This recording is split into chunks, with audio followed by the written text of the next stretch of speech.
Like taking a page from Theodore Dreiser, it was truly an American tragedy. The stamp mills were deafening, and they went 24 hours a day. The miners, there were 3 shifts of miners. So when the above-ground staff that were working with the stamp mills, which were crushing the ore, the ground shook, and you could hear in them for miles around. So when the disaster hit, they were silent, and everybody in town knew that something was terribly, horribly wrong. They never determined the cause of the fire, but I would conclude that it was incendiary because it happened so fast. Incendiary would be the same as arson. Somebody said it. On Highway 49, 4 miles from Sutter's Creek, sits the town of Jackson, California. When most people think about California's gold history, Jackson seldomly comes to mind. Yet there is a story just as rich as any of California's famous stories from the Motherlode. The story of 47 miners trapped a mile underground. To begin my research, I met with a civil mining engineer at the neighboring Kennedy Mine. I'm Doug Ketron, and I'm a mining engineer by education. I graduated from Mackey School of Mines at the University of Nevada. When I returned to California working, California doesn't recognize mining as a field of engineering, so I had to take the examinations for civil engineering. So I like to say that I'm a mining engineer with a license to be civil, but I don't have to be. Well, the fire in 1922 happened quite suddenly. There were people down in the mine and going about getting to work. The most puzzling part of this whole event, you take almost any miner can't smell a skunk walking by. I mean, you smell smoke underground. Yeah, that sense of smell is incredible. And how that fire could have been burning as hard as it was and no one knew it when they were in the airstream. Everybody knows to head for the shaft or the phone or whatever, escape ways. Over a span of 26 days, the lives of everyone that lived and worked in Jackson would change forever. After speaking with historians, mining engineers, and researching the vast amount of documents, I will break down this tragic piece of California history and highlight the most significant portions of the disaster.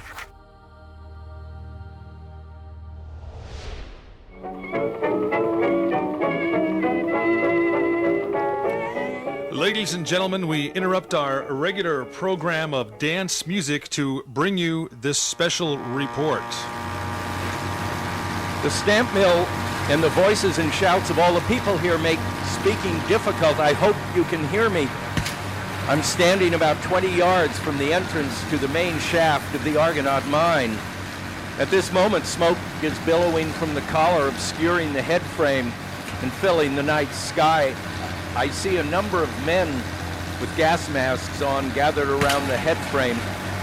One falls to his knees, but he's getting up again with the help of another. The fire in the Argonaut Mine started on Sunday, the 27th of August at approximately 11:40 in the evening. Now, a lot of people say it started on Monday, but it started just about 20 minutes to midnight. Clarence Bradshaw was a skip boss. He had a couple of skip tenders with him, and the 3 of them at 11:40 went back down into the mine where 47 miners were working. They were distributed between 4,200 level, 4,300 level, 4,400 foot level of the Argonaut Mine. Now this is at a depth of close to 5,000 feet, and you've got to remember that these men then worked in conditions that were practically intolerable. The temperature was 100 to 105 degrees all the time, so the men didn't wear any shirts. They wore boots, a hard hat, breeches, a towel wrapped around their waist to catch the sweat. Clarence Bradshaw and the 2 men left their station at the 4,200 foot level to go up out of the mine. Now they traveled in an elevator that was called a skip. Down at the 4,200 foot level where the men were, they smelled smoke. So they started to leave, and at 3,000 feet, they broke through a ring of fire. Now they got out and they blew the whistle, and that was the actual beginning of the disaster. The main shaft of the Argonaut was on fire, and 47 men were trapped a mile under the ground. Mine Superintendent V.S. Garbarini and his crews dumped thousands of gallons of water down the shaft to no avail. Bob Duncan, the foreman of Amador County's Central Rescue Station, asked Garbarini why the Muldoon fan had not been stopped. Next to the Argonaut was a shaft called the Muldoon shaft. What it did was it sucked air. It had a giant fan outside, and it sucked air into the workings of the Argonaut and blew it out the Muldoon shaft with the intention of ventilating it and bringing the temperature down to 105 or so, and tolerable. When Duncan did not receive an answer, he led a group of men to explore the Muldoon shaft without Garbarini's permission. At the 2400 level, they ran into smoke and had to resurface. One strange side note, earlier in the night, Jigger boss Ernie Miller headed down into the mine to retrieve lunch buckets. Ernie smelled smoke and was engulfed with a frightful memory of the granite copper mine fire of 1917. 163 people would perish, yet Ernie would survive. After the first 24 hours, the media had descended upon the Argonauts. Every hotel had been occupied, as well as every car rented by the swarm of news people. Amador County Sheriff George Luco was called to clear the Argonaut of all media. Garbarini is quoted saying, "To hell with the public. This is the business of the company and the miners." This was an international event, so there was media here from Europe as well as clear across the country. So New York was here, San Francisco was here, LA was here, of course the local press. It was a circus. People began arriving here by the carload. The streets were lined up for miles out of town to get here and watch the circus.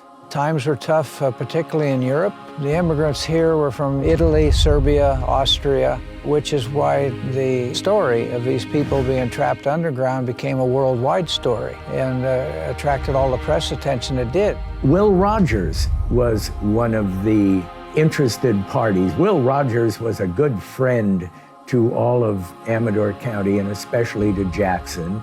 He loved it here, and he sent money for the rescue attempt, and he kept in touch. People knew that. Ladies and gentlemen, following the breaking news of yesterday, we now return to our reporter on location at the Argonaut Mine. Rescue workers today launched two main campaigns to save the 47 miners entombed in the Argonaut Mine. One party fought fire in the main shaft with no apparent success. A second party was sent to the 3,600-foot level of the Kennedy Mine adjoining the Argonaut and began working feverishly in hopes of opening a 600-foot tunnel into the Argonaut in time to bring out alive the entombed miners. Can they succeed? All we can do is wait and hope. The Kennedy, in spite of all of the lawsuits and bad blood between the Kennedy and the Argonaut, the Kennedy mine immediately shut down and became available for the rescue.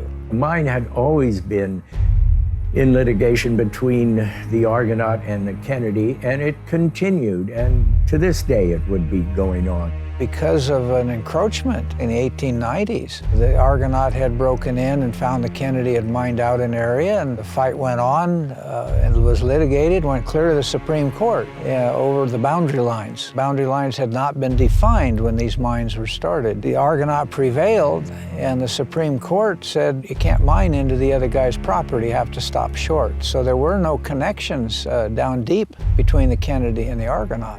A plan was agreed upon to access the shaft through the Kennedy Mine. Ben Hoxie, the superintendent of the Fremont Gold Mine, was quoted saying, "You can't possibly get through in less than 2 weeks, very likely 3 weeks. The only way to save life is through the Muldoon shaft." Someone said, let's reverse the fans. So they started nosing around about that. They got a hold of V.S. Garbarini, who was the mine superintendent, and he said, you can't reverse them. Why didn't they reverse the fan on the Muldoon?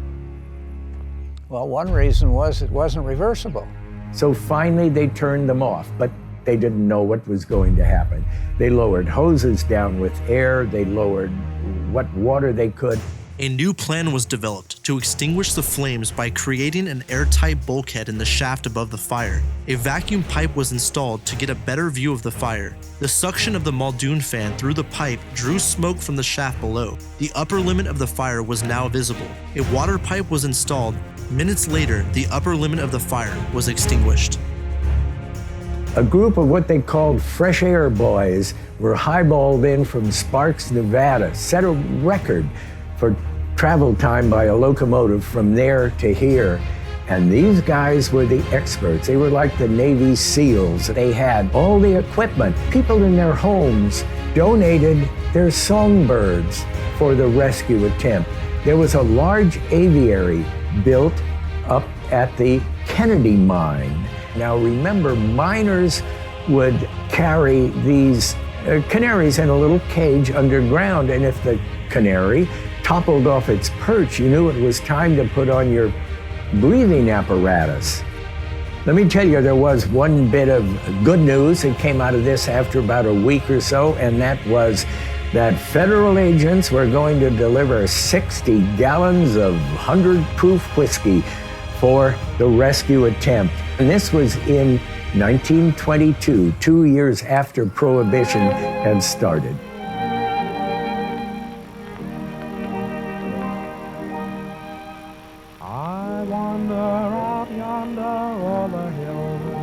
Good morning, ladies and gentlemen. This latest breaking news, it will take 7 more days to reach the Argonaut miners.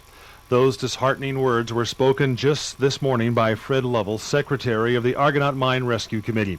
Only 12 feet of advancement was made between 7 p.m. and 1 a.m. The roof is soft and treacherous, requiring much timbering, and the men can only work for short periods because of the 110-degree heat. Remember, this rescue attempt went on for 22 long days. When they broke through on that final bulkhead, the pressure between the air in the Argonaut, where the men were, and the air in the Kennedy, where the rescue workers were, was not equal. And when they knocked that final bulkhead down, rocks the size of baseballs came rushing out because of the change in air pressure and knocked out some of the rescue team. And finally, they found the 47 men. A father and a son were on the same team. And when the rescue workers broke through, they found the two of them holding each other in their arms. So it was quite a tragic moment. A few others had taken their jumpers off and had carefully rolled them up and were leaning on them, and they were all dead. And later they discovered that Fessel's body was missing. On the walls, they discovered a message. The first message was written by Fessel because he signed it. They found that the miners had gone back into a dead-end heading, and they built a barricade against the smoke. And they backed up and they started a second barricade. They have found a note on the wall written with soot from a carbide lamp, and the note said, 3 o'clock, gas getting strong. And then another note, 4 o'clock, and the message wasn't finished, and had the name Fessel. It indicated the men had all died within a matter of hours. The men had all died from the extreme levels of carbon monoxide in the air that was being pulled from the Argonaut's lower levels.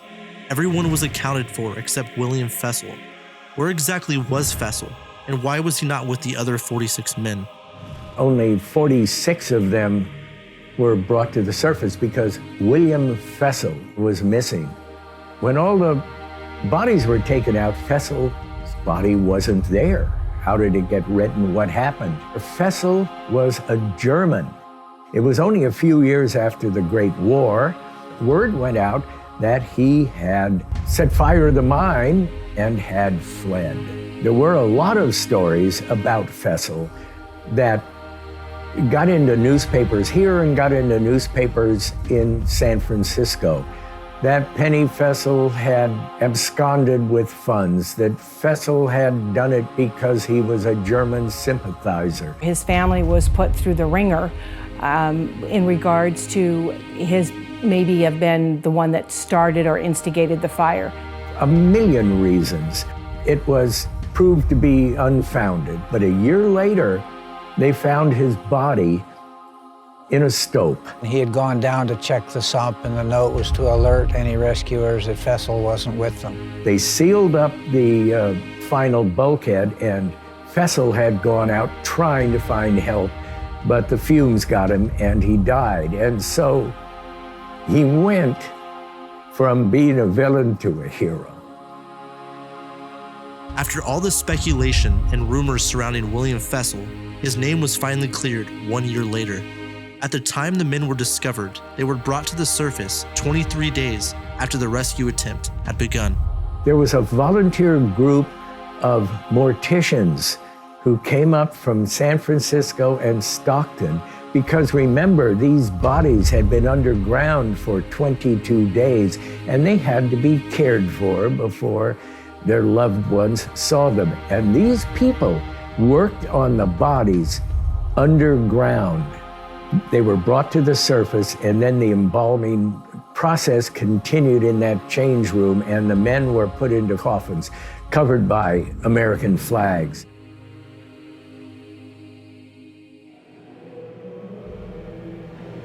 On August 27, 2017, I stood in St. Sava Serbian Orthodox Church exactly 95 years to the day after the disaster started.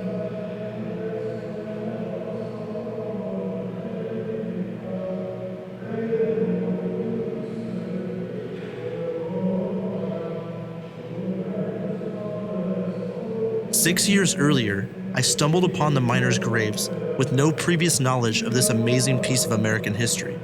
It was then that I was compelled to visually tell this tragic story. The 47 miners were buried in 3 cemeteries, all in a line up along North Main and Church Streets. So we can start with the Serbian cemetery. Now that's at St. Sava's Church.